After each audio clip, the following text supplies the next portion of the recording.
कि शायद कि तेरे दिल में उतर जाए मेरी बात। और हजरत हमारे उलमा मौजूद है कलीमुल्लाह भाई। और क्यों ना उतरेगी, इसलिए कि दिल से जो बात निकलती है असर रखती है, पर नहीं ताकते परवाज मगर रखती है। तो बेटा आप भी थोड़ा सा कुछ बोल दीजिए आप लोग भी, ताकि पता चले कि आप बेदार हैं भाई। सुभान अल्लाह सुभान अल्लाह। बहुत देखिए भाई, गुस्सा में नहीं रहना है, मुस्कुराते रहना है। मतलब बहुत ज़्यादा टेंशन में वगैरह में रहने की क्या ज़रूरत है। मतलब आप मुस्कुराएं ताकि पता चले कि आप बेदार हैं। हमारे चैनल वाले लाइव टेलीकास्ट कर रहे हैं, पूरी दुनिया के लोग देख रहे हैं। और थोड़ा इत्मीनान से अब ये आप लोग वहाँ क्यों बैठे हैं मुझे बताइए। ये हमारे मदरसा इस्लामिया के तलबा, आप यहाँ आगे आइए। बेटा आप आगे आइए, तशरीफ लाइए। नहीं वो आ जाएंगे, वहीं जाएंगे। आज यहाँ आके सामने बैठो भाई थोड़ी देर। दुरूद शरीफ पढ़िए, अल्लाहुम्मा सल्ली अला सय्यदिना व शफीना व मौलाना मुहम्मदिन बारिक वसल्लिम सलातु व सलामन अलैका या रसूल अल्लाह सल्लल्लाहु अलैहि वसल्लम। अभी आपने देखा, अब गौर से सुनिए, अब चूंकि बात मैं शुरू करता हूँ, वक्त बहुत कम है मेरे पास और बहुत जल्दी मैं बात ख़त्म करने की कोशिश करूँगा। आप जितनी देर चाहेंगे फिर सलातु व सलाम पढ़ लिया जाएगा। अभी आपने देखा कि ये 3 बच्चे हैं, ये तीनों हाफिज़ कुरान बने हैं, है ना। हाफिज़ कुरान, ज़्यादा जी जी मत बोलो, इधर देखो मेरी तरफ से, उधर से बोलता है सब, जाहिर सी बात है। अभी मैं 1 घंटे मतलब सोने के लिए मदरसे में गया था। मैंने साहब से, रियाज शमसी साहब से कहा कि भाई हमको थोड़ा सा आराम करना है, तो मैंने कोशिश की कि 11 बजे से लेकर कम से कम 12:30 तक या 12:45 तक भी 1 डेढ़ घंटे की नींद ले लूँ। लेकिन अब जाहिर सी बात है, ये मदरसा है तेरा, मैं कदा नहीं साकी। तो अब मदरसे में आप सो जाएं तो ये बड़ी बात हो। तो अब चूंकि मसला ये है कि लोगों की एक मेंटिलिटी है और एक मानसिकता ये भी है कि भाई जो बच्चे, जिन बच्चों को प्राइमरी स्कूल्स में या कन्वेंट में या प्री नर्सरी में या आफ्टर नर्सरी में जिन बच्चों को कंट्रोल नहीं किया जाता है, भाई चलो लेके चलो उनको मदरसा में दाखिल कर दो। भाई मौलाना हाफिज़ रियाज शमसी साहब क़िबला संभाल लेंगे, हाफिज़ सैयद साहब क़िबला संभाल लेंगे, सैयद रज़ा साहब क़िबला। तो हम लोगों को भी मदरसा में दाखिल किया गया। तो ऐसा कुछ नहीं है कि मदरसा में पढ़ने वाले सारे बच्चे बदमाशों पर। तालिब इल्मी का एक दौर होता है, एक ज़माना होता है, और बाद में तो अल्हम्दुलिल्लाह जब दस्तार हो जाती है तो बच्चे खुद ही रास्ते पे आ जाते हैं। तो आपने देखा कि 3 बच्चे हाफिज़ कुरान हुए आपके इदारे से। अब ज़रा गौर कीजिए, हम मुसलमान हैं। गुलाम सर नजरी साहब मिला, तवज्जो चाहता हूँ, हम मुसलमान हैं। मुसलमान तो है ना अल्हम्दुलिल्लाह, सारे लोग अल्हम्दुलिल्लाह मुसलमान हैं। मुसलमान होने का मतलब होता है टोटली सरेंडर टू अल्लाह, मुकम्मल अपने आप को अल्लाह के हवाले करना। फिर हमारी कोई मर्जी नहीं होती। जब हमने ला इलाहा इल्लल्लाह मुहम्मदुर रसूलुल्लाह पढ़ लिया है तो फिर if so but what when whatever इस तरह की कोई बात ही नहीं होनी चाहिए। इस्लाम टोटली सबमिशन चाहता है, इस्लाम टोटली सरेंडर चाहता है। और अल्हम्दुलिल्लाह हमें फ़ख्र है उनकी ग़ुलामी पे कि जिन्होंने दुनिया को निज़ाम मुस्तफ़ा अता फरमाया है। हमें अपने बाप दादा पे फ़ख्र नहीं है, हमें अपने ख़ानदान की अज़मत पे फ़ख्र नहीं है कि साहब हम शेख हैं तो पठान हैं तो फलां हैं तो चिला हैं। और ये फ़ख्र करने की चीज़ भी नहीं है। और ये सारी चीज़ें यानी ख़ानदानी अज़मत, ये फ़ख्र करने की चीज़ भी नहीं है कि फ़लां ये है वो है, कुछ नहीं। हाँ एक चीज़ है जिस पे हमें फ़ख्र है अल्हम्दुलिल्लाह कि हम ग़ुलाम हैं मुहम्मदुर रसूलुल्लाह सल्लल्लाहु अलैहि वसल्लम के। हम ग़ुलाम हैं इमामुल अंबिया सल्लल्लाहु ताला अलैहि वसल्लम के। हमें फ़ख्र है उनकी ग़ुलामी पे कि जिन्होंने पड़ोसियों के हुकूक़ की तालीम हमें अता फरमाया। हमें फ़ख्र है उनकी, चूँकि रात के 12 बजे के बाद तकरीर की भी जाती है और लोगों को जगाया भी जाता है। 2 काम हमारे ऊपर, हम लोगों की जिम्मेदारी बन जाती है। चूँकि 12 से पहले लोग तकरीर सुनते हैं और 12 के बाद लोग तकरीर खाना शुरू कर देते हैं। आप कहिएगा हजरत तकरीर खाई कैसे जाती है? तो सुनी जाती है। खाई ऐसे जाती है कि आंख बंद हो जाती है, मुंह खुल जाता है, तो फिर मुंह में सुनाया जाए तो तकरीर तो मतलब उसमें तो खाने की पोजीशन हो जाती है ना। आंख तो बंद हो जाएगी, मुंह खुल जाएगा। लेकिन अल्हम्दुलिल्लाह यहाँ पे ये आपका जो गांव है और यहाँ के जो नौजवान हैं हमारे, सबकी आंखें खुली हैं, मुंह बंद है। माशाअल्लाह, अल्लाह आपको सलामत रखे, बहुत बड़ी बात है। सुभान अल्लाह, रात के 1:45 के करीब आप मतलब बेदार हैं, बड़ी बात है। तो जरा गौर से सुनिएगा, बात क्या चल रही थी? बात ये चल रही थी कि हमें फ़ख्र है उनकी ग़ुलामी पे कि जिन्होंने रास्ता चलने का तरीक़ा हमें अता फरमाया। हमें फ़ख्र है उनकी ग़ुलामी पे कि जिन्होंने फरमाया पसीना सूखने से पहले मजदूर को उसकी उजरत दे दिया करो। हमें फ़ख्र है उनकी ग़ुलामी पे कि जिन्होंने शराब की हुर्मत का ऐलान किया, तो शराब बनाने वाला, शराब बेचने वाला, शराब की डिलीवरी करने वाला, सबकी हुर्मत का ऐलान मोहम्मदुर रसूलुल्लाह ने किया। हमें फ़ख्र है उनकी ग़ुलामी पे कि जिन्होंने इकोनॉमिक्स से यानी माशियात से सूदी निज़ाम को ख़त्म किया। सूद लेना, सूद देना, किसी भी तरह का सूदी कर्ज भी लेना। आज मुस्लिम सोसाइटी में अरब जाना है तो भाई सूदी कर्ज ले लो। सबसे ज़्यादा सूदी कर्ज में तो हम और आप डूबे रहते हैं। मैं एक बात कह रहा हूँ, पूरे बिहार नहीं बल्कि पूरे मुल्क की सतह में मैं देख रहा हूँ जो मुसलमानों की पोजीशन है। हुजूर ने तो हुर्मत का ऐलान मेरे आका ने किया, कुरान में उसको हराम करार दिया गया। इस्लाम एक मुकम्मल ज़ाब्ता हयात है और अल्लाह के रसूल सल्लल्लाहु ताला अलैहि वसल्लम को तवज्जो चाहता हूँ, एकदम कंसंट्रेट हो जाइए, क्योंकि मैं एकदम बहुत ज़्यादा तेज़ बोल नहीं पाता हूँ भाई। मतलब काफ़ी जो अब हमारे यहाँ चूँकि वंदे भारत भी हमारे उलमा हैं और दुरंतो भी हैं और शताब्दी भी हैं, लेकिन कुछ लोकल भी हैं। तो लोकल जो होते हैं पैसेंजर, तो वो पैसेंजर ही मुझको आप समझिए कि पूरा स्टेशन पकड़ते हुए मुझको मंजिल तक पहुँचना है। मेरी बात समझ रहे हैं ना। तो अब सारी तकरीरें हो चुकी हैं, कुछ बातें आप समाप्त कर लीजिए ताकि आप तक मेरी बात पहुँच जाए। तो बात क्या चल रही थी हज़रत अल्लामा ग़ुलाम मुस्तफ़ा साहब क़िबला मौलाना कलीमुल्लाह साहब हैं कि चलेगा? थोड़ा सा करीब आ जाओ, तुम भी उधर से उतना दूर से देखोगे तो कैसे काम चलेगा।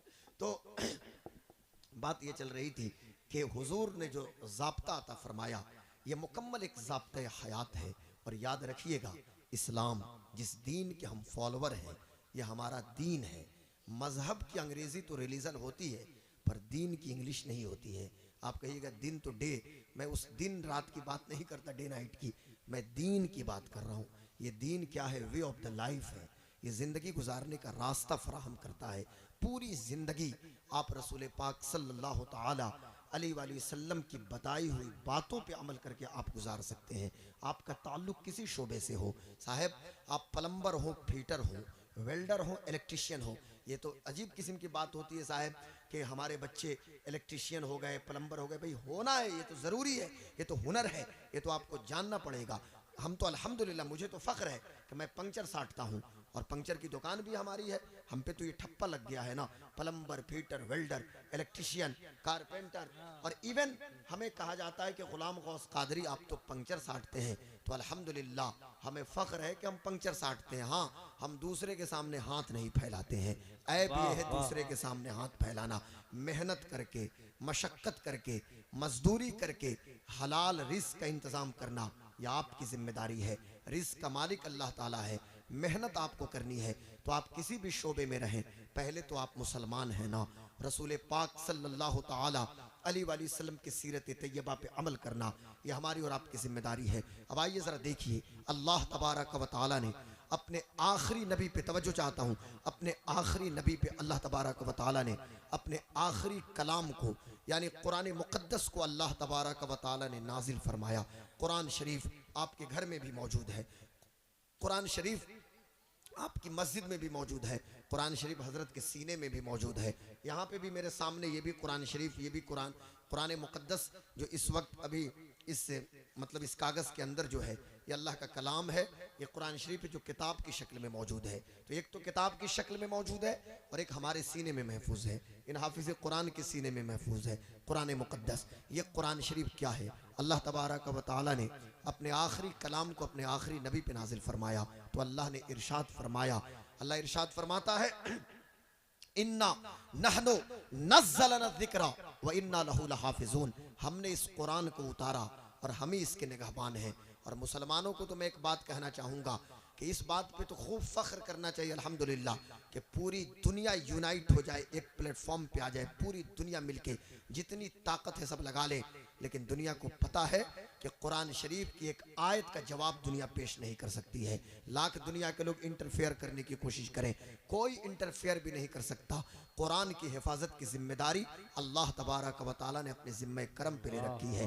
ये ज़रूरी नहीं कि मेरा बेटा हाफिज़ कुरान हो जाए। मदरसा इस्लामिया हुसैनिया मदरसा इस्लामिया हुसैनिया से 3 बच्चे फारिग हो गए, ये हाफिज़ कुरान हो गए, तो क्या इनके हाफिज़ हो जाने की वजह से कुरान की हिफाजत हो रही है? नहीं साहब। हमारे मुल्क इंडिया में कश्मीर से लेकर कन्याकुमारी तक, गुजरात से लेकर असम तक, अंडमान से लेके लक्षद्वीप तक रोजाना हर साल लाखों हाफिज कुरान तैयार हो रहे हैं, हजारों हाफिज कुरान तैयार हो रहे हैं। पूरी दुनिया में हजारों हाफिज कुरान दुनिया में बन रहे हैं, लाखों की तादाद में बन रहे हैं। तो क्या सबके हाफिज कुरान होने की वजह से कुरान की हिफाजत हो रही है? नहीं नहीं साहब, मैं तो कहता हूँ कोई हाफिज कुरान बने न बने, लेकिन फिर भी कुरान की हिफाजत होगी। इसलिए होगी कि अल्लाह तबारक व तआला ने अपने जिम्मे करम पे कुरान की हिफाजत की जिम्मेदारी ले रखी है। और याद रखिएगा साहब, याद रखिएगा एक चीज़ कि मैं हाफिज बनूं या मेरा बेटा हाफिज हो या आपके घर में कोई हाफिज कुरान हो, उनके हाफिज कुरान होने की वजह से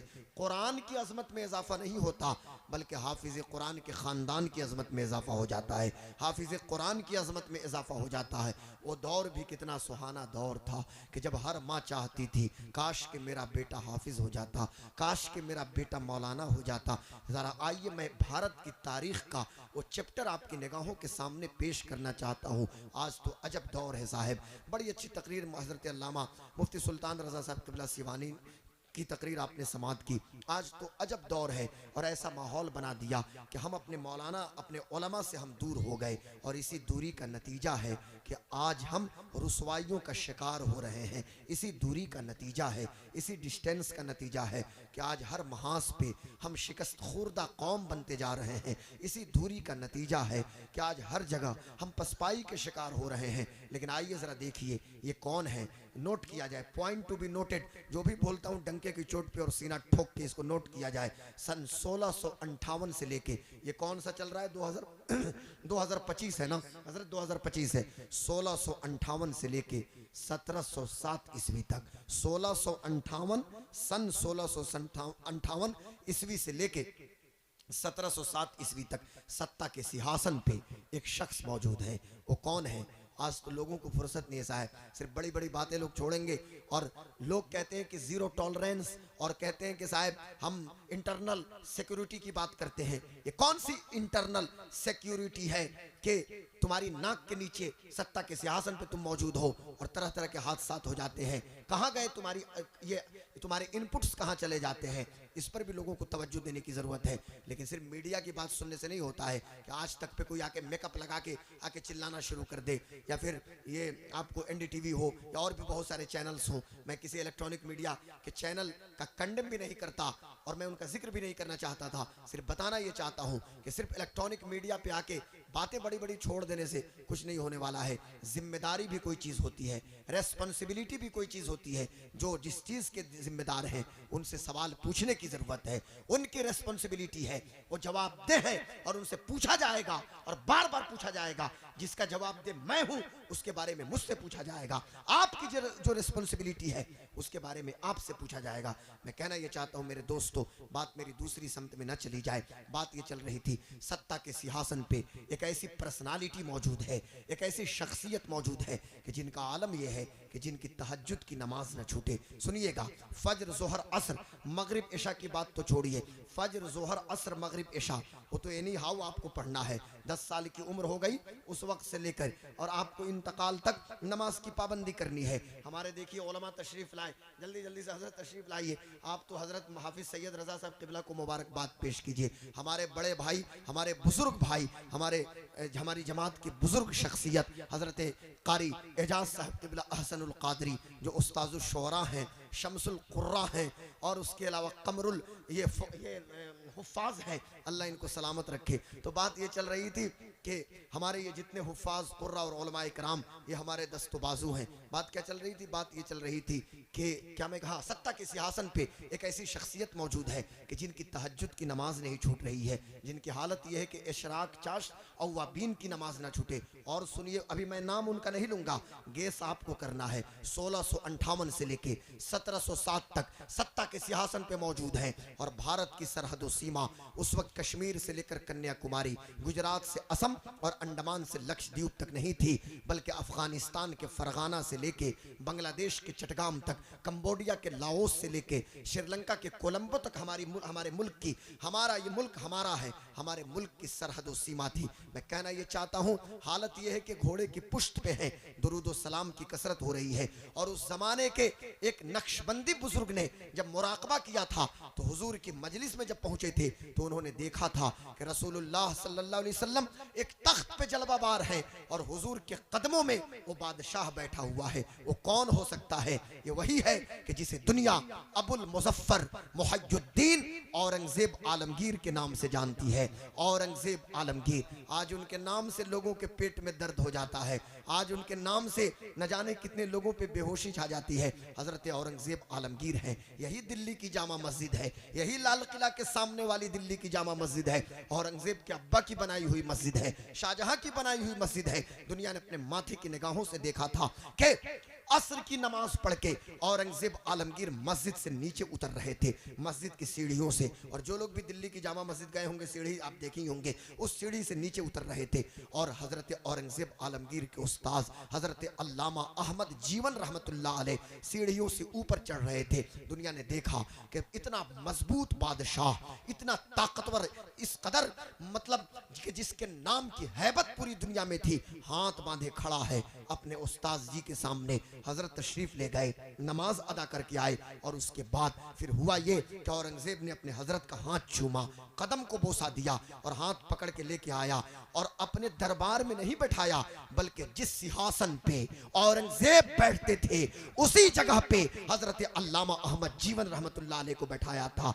उस वक्त हर माँ चाहती थी काश कि आज मेरा बेटा मुफ्ती होता, औरंगजेब उनका हाथ चूमते। काश कि मेरा बेटा मौलाना होता, हाफिज कुरान होता, औरंगजेब की जगह पे मेरा बेटा बैठा होता। मेरे दोस्तों, मेरे बुजुर्गों, मेरे भाइयों, वो दौर कितना सुहाना दौर था, वो दौर कितना अजीम दौर था। आज भी जरूरत है अपने उलमा की कदर कीजिए, अपने हुफ्फाज से अपने रिश्ते को मजबूत कीजिए। ये हाफिज कुरान के जिन्होंने 30 पारा अपने सीने में महफूज किया है, इसकी अहमियत को औरंगजेब आलमगीर ने समझा था। औरंगजेब के बच्चे ने जब हिफ्ज कुरान किया, औरंगजेब इस मुजदे जाफजा को लेके पहुंचे अपने बाबा शाहजहां के पास और जाके बाप को खुशखबरी सुनाई कि बाबा आपके पोता हाफिज, आपका पोता हाफिज हुआ है। तो शाहजहां ने कहा उससे मुझे क्या, मेरा बेटा तो हाफिज नहीं है। इतना सुनना था कि औरंगजेब ने उस उम्र में कि जिस दौर में बादशाह थे, सत्ता के सिंहासन पे मौजूद थे, आपने कुरान हिफ्ज करना शुरू किया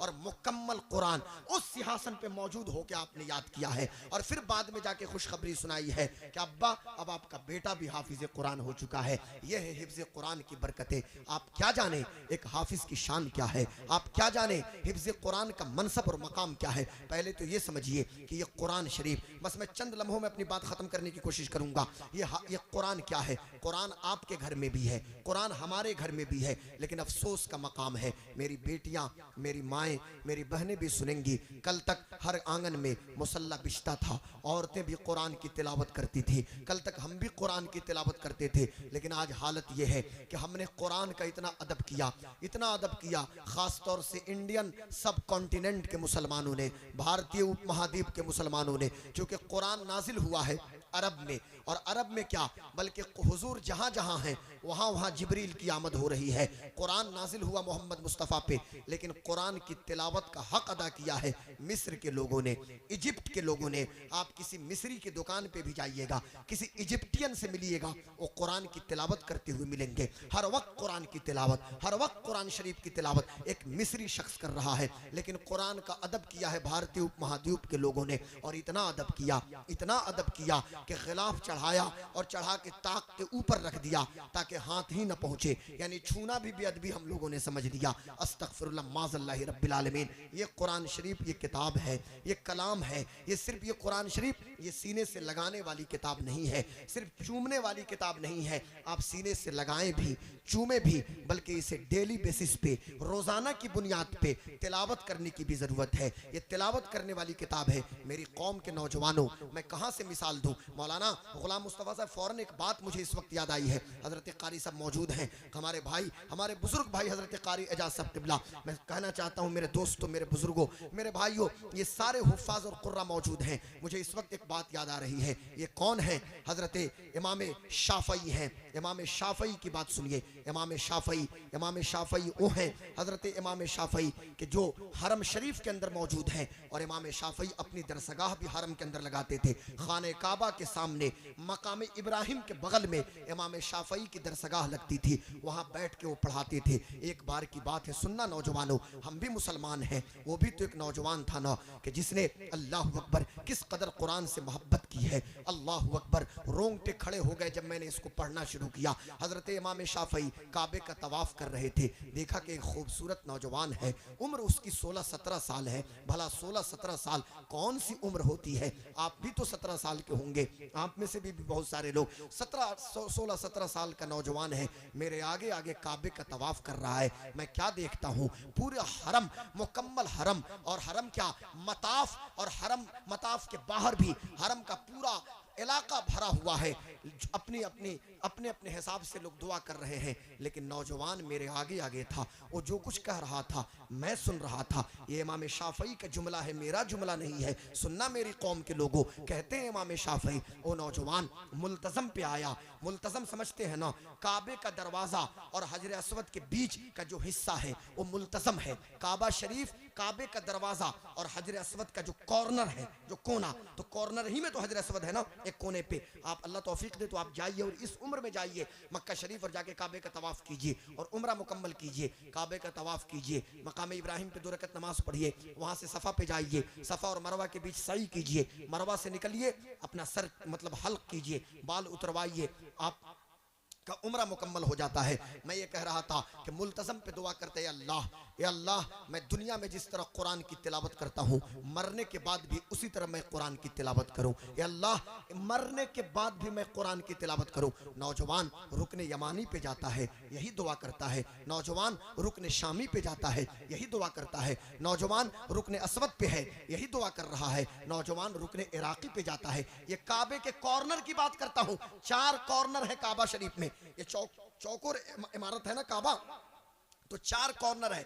चारों कॉर्नर के नाम है रुकने असवद, रुकने यमानी, रुकने शामी और रुकने इराकी। हर जगह मुस्तजाब पे, मुल्तज़म पे, हतीम में वो नौजवान हर वक्त यही दुआ कर रहा है, ए अल्लाह, कुरान की तिलावत की मोहब्बत डाल दे, कुरान की तालीमात पे अमल करने की तौफीक दे। दुनिया में जिस तरह कुरान शरीफ पढ़ता हूँ, मरने के बाद भी पढ़ूँ। इमाम शाफी कहने लगे, तो काबे के सामने दुआ कर रहा है, दुआ तो ज़रूर कबूल होगी, मुल्तज़म पे दुआ कर रहा है। चंद दिनों की बात है, वही नौजवान मुझे बुलाया और बुलाने के बाद कहा, हज़रत, मैंने कुछ पैसे रखे थे, मैंने एक दुकान वाले को दे दिया और मेरा कफन उसी के पास है, कफन का पैसा मैंने दे दिया है। अब मुझे लगता है कि मैं इंतकाल कर जाऊंगा, लेकिन मेरे मरने के बाद आप मुझे गुस्ल दीजिएगा और आप अपने हाथों से मुझे कफन पहनाइएगा और फिर आप मुझे जन्नतुल माला में, जो मक्के की कब्रिस्तान है, उस कब्रिस्तान में ले जाके मुझे दफन कर दीजिएगा। इमाम शाफई तन्हा तो ये कर नहीं सकते थे।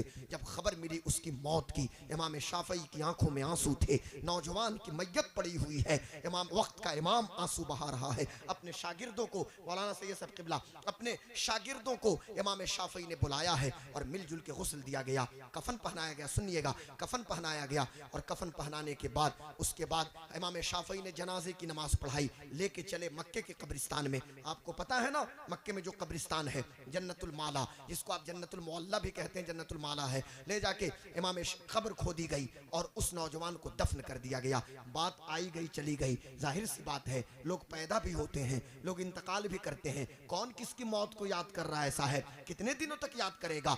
10 साल गुजर गए। एक बार इमाम शाफई फिर काबे का तवाफ कर रहे थे, दिल में ख्याल आया, यही काबा है, यही मताफ है, यही मुल्तज़म है, यही रुकने इराकी है, यही रुकने शामी है और यही हतीम है।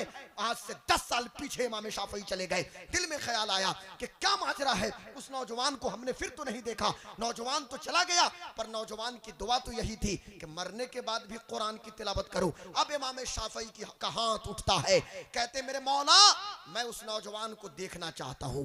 नौजवान को इंतकाल किए हुए 10 साल हो गए, लेकिन मेरे अल्लाह, कब्र में नौजवान की क्या कैफियत है, मैं उसकी कब्र में देखना चाहता हूं, उसकी कैफियत को, कि कब्र में वो कर क्या रहा है, कब्र में उसकी कैफियत क्या है। इमाम शाफई ने तो दुआ मांग ली थी।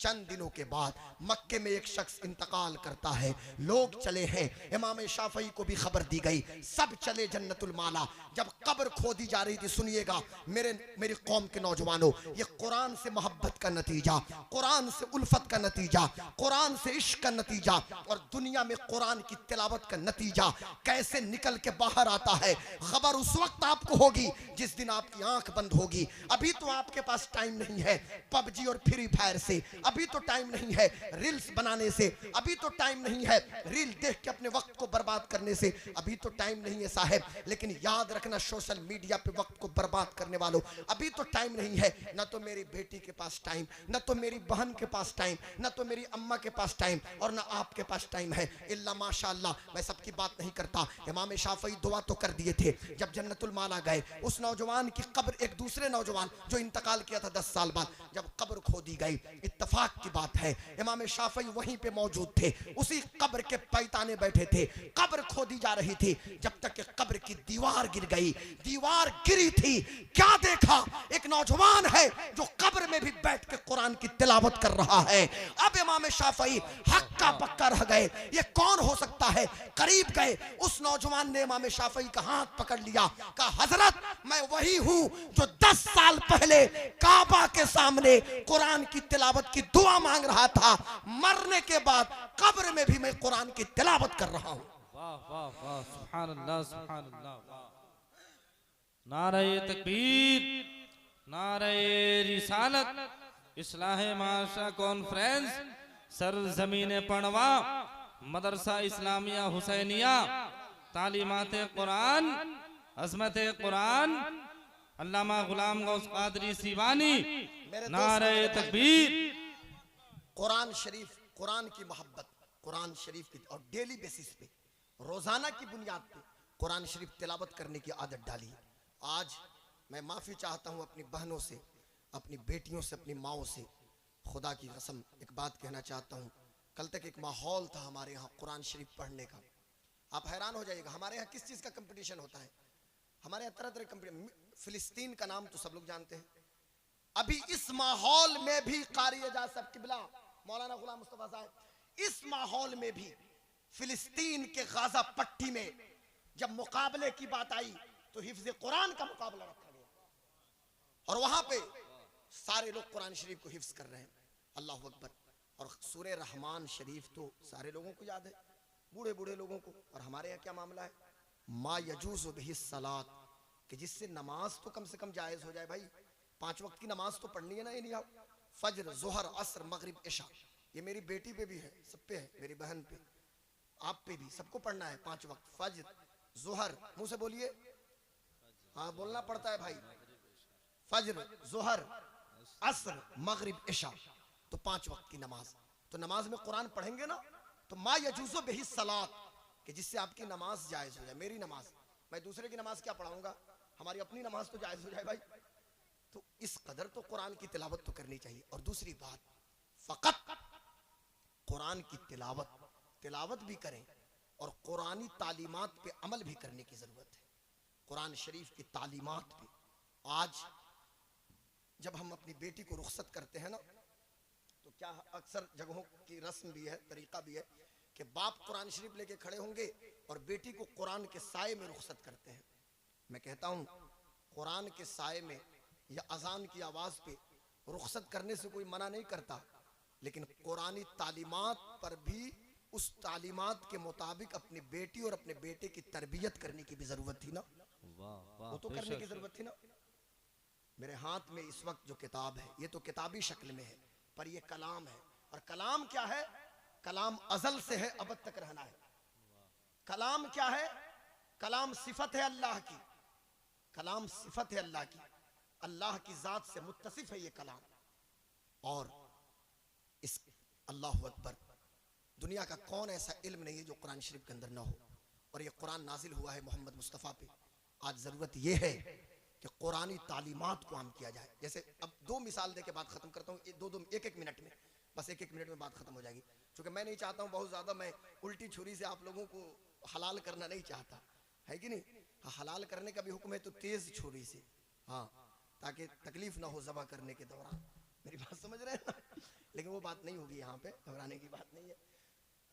जैसे मिसाल के तौर पे मुझे बताइए, कुरान शरीफ की तालीमात में एक शख्स, एक बच्ची है, जैसे मिसाल के तौर पे एक लड़की कोई है जो बॉलीवुड में मतलब डांस कर रही है, नाच रही है, मूवी बना रही है, और इत्तेफाक से वो मुसलमान के घर में पैदा हुई है। घर में पैदा होना अलग चीज है। अब जब वो मर जाए, पूरी जिंदगी बेपर्दा रही, और जब मर गई तो उसके कान में हमने पढ़ना शुरू किया, वक़र्न फ़ी बुयूतिकुन्ना वला तबर्रजन तबर्रुजल जाहिलियतिल ऊला।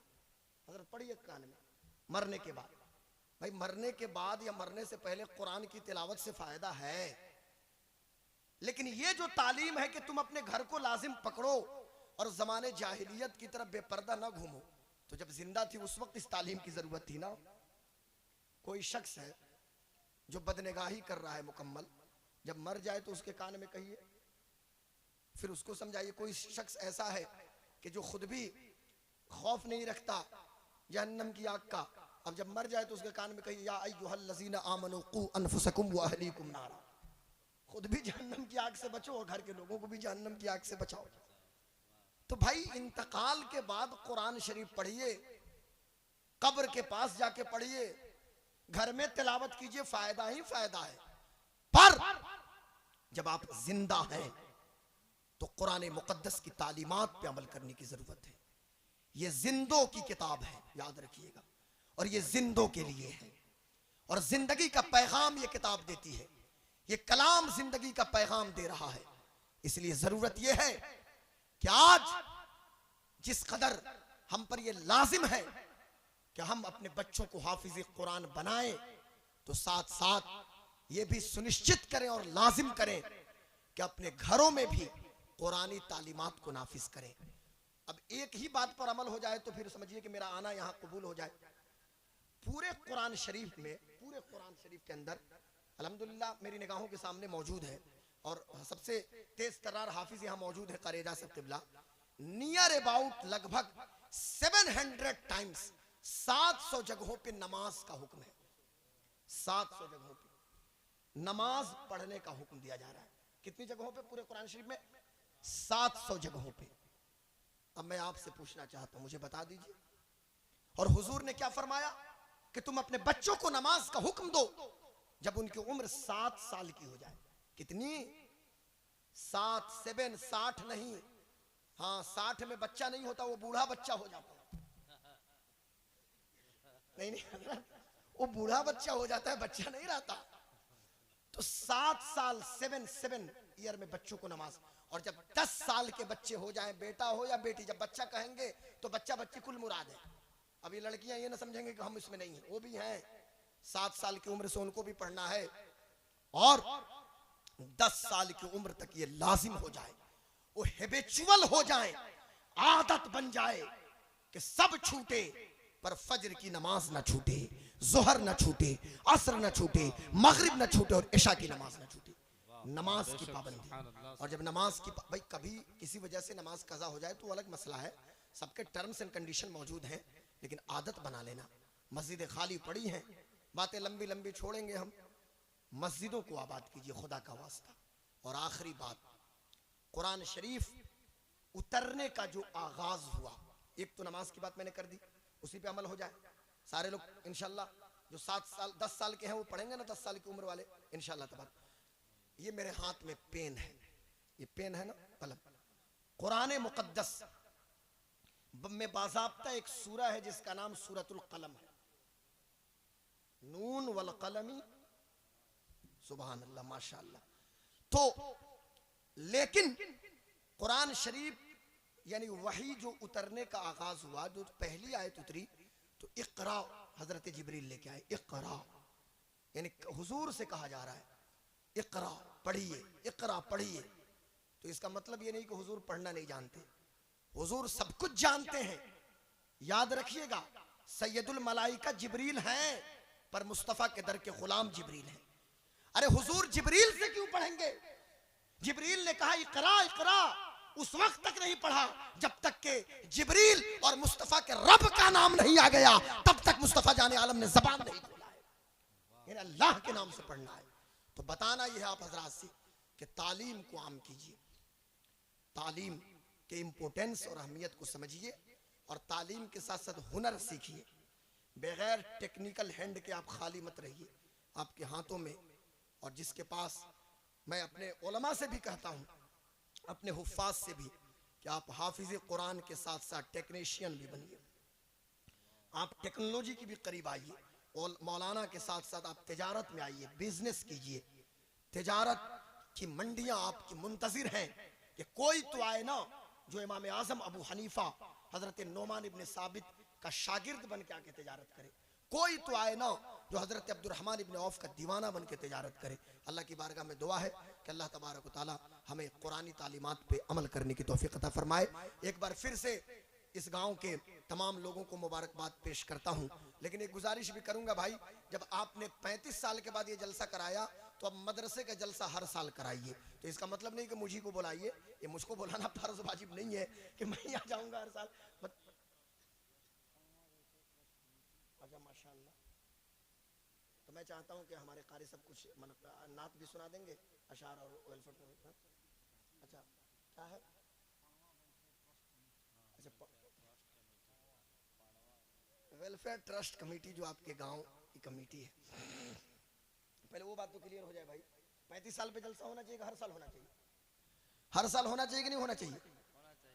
और सुनिए, हमारे जो इंटेलेक्चुअल लोग हैं, आज एक बात बता देता हूं, जो अपने आप को सो कॉल्ड इंटेलेक्चुअल बनते हैं, सो कॉल्ड इंटेलेक्चुअल तथा कथित बुद्धिमान, तथा कथित समझ रहे हैं ना?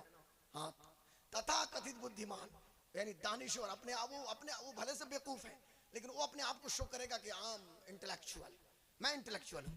वो कहते हैं इससे फायदा क्या है जलसे से और मिलाद शरीफ से। अभी सुनिए, 3 दिन पहले NH 331 पे मैं चल रहा था, जिन जगहों के बारे में मुझे इल्म नहीं था, मुझे पता भी नहीं था कि ये मुसलमान है कि नहीं, मुझे एक महफिल में जाना था, लेकिन उस महफिल से पहले 3 महफिल मैंने हाईवे के इर्द गिर्द देखा। मिलाद शरीफ के महाफिल को छोटे छोटे बच्चे सर पे टोपी लगा के बैठे थे, मौलाना रब्बे सल्लिम अला पढ़ रहे थे। मैं उसी वक्त समझ गया कि करोड़ों सलाम हो हमारे असलाफ पे, हमारे मशाइख पे, कि जिन्होंने इन महाफिल को शुरू किया, इसलिए कि ये महफिलें हैं तो इस्लाम की बहारें मौजूद हैं और इस्लाम की रौनकें जिंदा है। आप यहाँ इतनी देर से बैठे हैं ऐशाबाद से, क्या हम कोई पॉलिटिकल बात कर रहे हैं? मुझे बताइए, क्या लॉन्ग लीव का नारा लग रहा है कि 14 तारीख को क्या होगा, 15 को क्या होगा, कुछ बात हो रही है? कुछ नहीं। किसी की जय भी जय, हम क्यों पुकारें, क्या गरज हमको, हमें काफी है सैयद अपना नारा या रसूल अल्लाह, बस या रसूल अल्लाह। उन्हें जाना, उन्हें माना, न रखा गैर से काम, लिल्लाहिल हम्द मैं दुनिया से मुसलमान गया। या रसूल अल्लाह, खाते हैं तेरे दर का, पीते हैं तेरे दर का, या रसूल अल्लाह, खाते हैं तेरे दर का, पीते हैं तेरे दर का, पानी है तेरा पानी, दाना है तेरा दाना, कौन देता है देने को मुंह चाहिए। हमारे भोजपुरी में लोग बोलते हैं मुंह बात अरा लगे, मुंह बात समझते हैं? अरे मुंह भी तो ऐसा होना चाहिए ना, मुंह भी तो ऐसा चाहिए ना कि वो दहन जिसकी हर बात वही खुदा, चश्मे इल्म हिकमत पे लाखों सलाम, मुस्तफा जाने रहमत पे लाखों सलाम, शम्मे बज़्म हिदायत पे लाखों सलाम। और फिर मेरे इमाम ने कहा, ओ ज़बां जिसको सब कुन की कुंजी कहे, उसकी नाफिज हुकूमत पे लाखों सलाम, मुस्तफा जाने रहमत पे लाखों सलाम। शम्मे, तो ये मिलाद शरीफ और जलसा जरूर है। जलसा मिलाद तो हर घर में हो रहा है, सालाना जलसा इस यहाँ पे होना चाहिए हर साल। कोई भी मौलाना है, हमारे मौलाना है भाई अहले सुन्नत व जमात के जो मौलाना है, अपना बयान करें, हुजूर का जिक्र करें। आपका जो रजा वेलफेयर ट्रस्ट कमेटी, पड़वा वेलफेयर ट्रस्ट कमेटी जो आपकी कमेटी है, माशाल्लाह इंतजामिया, कुछ बता दीजिए इसके बारे में, मुझको तब तो बोलूंगे ना। अच्छा हाँ, मदरसे की जो मैनेजिंग बॉडी है, उस मैनेजिंग बॉडी की तरफ से ये कमेटी की तश्कील हुई है। वेलफेयर कमेटी के जरिए इसके कुछ मतलब इंशाअल्लाह तबारक व तआला इसके जरिए से मेरे ख्याल से, मैं जहां तक समझता हूं कि मदरसे का भी काम होगा और साथ ही साथ जो जरूरतमंद लोग हैं उनकी इमदाद भी की जाएगी। कुछ बच्चे ऐसे हैं, अच्छा हाँ, ये सारी चीजें बेडरूम में वहां पे समझाना चाहिए ना, जब मैं बैठा था वहां। दुरूद शरीफ पढ़िए, अल्लाहुम्मा सल्ली अला सय्यिदिना व शफीना मौलाना मोहम्मदिन बारिक वसल्लम सलातो व सलाम अलैका या रसूल अल्लाह सल्लल्लाहु अलैहि वसल्लम। तो बात क्या चल रही थी, इस ट्रस्ट के कुछ मकासद हैं। इसका मकसद ये है, सुनिए जरा, मैं बताता हूँ अपनी तरफ से। हर ट्रस्ट का अपना एक मकसद होता है। इसका मकसद ये है तालीम को आम करना, इल्म की रोशनी को फैलाना। इसका मकसद ये है अल इल्म नूरुन अल इल्म कुव्वतुन, इल्म रोशनी है, इल्म ताकत है। Knowledge is power and light, इल्म ताकत है और इल्मी रोशनी है। इस बात को हम करना, इस ट्रस्ट का मकसद है कि अगर सोसाइटी के अंदर, समाज के अंदर कोई कमजोर इंसान है और बच्ची मौजूद है जिनके निकाह की जरूरत है, तो उसमें भी ट्रस्ट के लोग मुआविन करेंगे और हमारे पूरे लोग उसमें जुड़े हुए हैं। हमारे इस पड़वा गांव के जो हमारे बच्चे जीसीसी में हैं, जीसीसी यानी गल्फ कंट्री में जो जॉब कर रहे हैं, अल्हम्दुलिल्लाह अच्छे अच्छे पोस्ट पे हैं, वो भी इस पे ताउन कर रहे हैं, वो भी पार्टिसिपेट कर रहे हैं और उन्हीं के पार्टिसिपेशन से, उन्हीं की भागीदारी से, उन्हीं की हिस्सेदारी से इस ट्रस्ट को कायम किया है हमारे मौलाना साहब तिबला और उनकी पूरी मैनेजिंग बॉडी और मदरसे की इंतजामिया ने, कि जिसके अपने मकासिद हैं, जिसके कुछ गुजारिशात हैं, उसके तहफ़्फ़ुज़ात भी अपने हैं, कि जिसमें ये चीज़ है कि भाई अगर कोई कमज़ोर शख्स है और टेक्निकल हैंड भी सीखना चाहता है तो ट्रस्ट के जरिए वो भी सिखाया जाएगा, उसके लिए इकोनॉमिकली मदद भी की जाएगी। अगर उसे बाहर जाना है, सूदी कर्ज लेने की ज़रूरत नहीं है, ट्रस्ट इमदाद ट्रस्ट के जरिए मदद की जाएगी और उसको बाहर भेजा भी जाएगा, लेकिन इस उम्मीद के साथ भेजा जाएगा कि साहब जब वो भी कमाना शुरू करे तो ट्रस्ट को लौटाने की भी कोशिश करे, नहीं तो ट्रस्ट बैठ जाता है उस वक्त और उसका वजूद खत्म हो जाता कि सिर्फ लोग फायदा उठाना चाहें और फिर लौटाने की कोशिश न करें। इसलिए ये भी इसमें मकसद शामिल है और साथ ही साथ बच्चियों की शादी के हवाले से भी। और मैं चूंकि लाइव टेलीकास्ट हो रहा है और जीसीसी कंट्री में बैठकर जो जीसीसी ममालिक हैं, यानी सऊदी अरब और कतर है या फिर मस्कत है, ओमान है, मुख्तलिफ जगहों पे जो हमारे लोग मौजूद हैं या ये दुबई के अंदर, वो सब देख रहे हैं, उनसे मैं गुजारिश करूंगा कि आपका ताल्लुक आपके अपने गांव से है। आपसे गुजारिश ये है कि मदरसा इस्लामिया हुसैनिया में बढ़ चढ़कर इसके ताउन में हिस्सा लें, ट्रस्ट को और मजबूत करें, इकोनॉमिकली मजबूत करें। ट्रस्ट के फंड में जब पैसा खूब रहेगा, बहुत ज्यादा होगा, तभी तो ट्रस्ट के जो मेंबरान हैं दूसरे की मदद करेंगे। और ये पैसा कहाँ से आएगा? ये आपके ताउन से आएगा, आपकी मदद से आएगा। अल्लाह की बारगाह में दुआ है कि अल्लाह ताला कबूल करे इस जिक्र को। और हमारे जो 3 बच्चे हाफिज कुरान हुए, ये अहमद रजा साहब, हाफिज अहमद रजा, हाफिज आले रसूल और हाफिज मजहर, तो अहमद रजा, मजहर और आले, ये 3 बच्चे हाफिज कुरान हुए हैं। अल्लाह तबारक व तआला इन्हें कुरानी तालीमात पे अमल करने की तौफीक अता फरमाए और हम सबको, हमारी बेटी, हमारी बहनें, हमारी बेटियां, माएँ बहनें सब आई हुई हैं, अल्लाह ताला सबको नेक और सालिहा बनाए और हम तमाम लोगों को नमाजों की पाबंदी करने की तौफीक अता फरमाए। अपने अल्लाह को इतना याद कीजिए, इतना याद कीजिए कि दुनिया आपको पागल कहना शुरू कर दे। और दुनिया से क्या मतलब है? लोग क्या कहेंगे, लोग क्या कहेंगे, कोई कुछ नहीं कहता है। टाइम मिलता है तो आखिर में कोई कह देता है इन्ना लिल्लाहि व इन्ना इलैहि राजिऊन, उसके लिए भी अब टाइम चाहिए। और अब तो डिजिटल मामला है, डिजिटल मैसेज करेगा इन्ना लिल्लाहि व इन्ना इलैहि राजिऊन, या सोशल मीडिया पे लगा देगा, उसके लिए फुर्सत चाहिए ना। तो इसलिए कोई लोग क्या कहेंगे उस चक्कर में मत रहिए, बस अल्लाह, अल्लाह रसूल, बस कुल्लु मन अलैहा फानी व यबका वजहु रब्बिका ज़ुल जलाल वल इकराम। सारी कायनात को फना है, बका और दवाम सिर्फ अल्लाह, सिर्फ अल्लाह को। खूब अल्लाह को याद कीजिए और इतना याद कीजिए कि दुनिया आपको दीवाना कहे। आइए खड़े होके सलातो सलाम का नजराना पेश किया।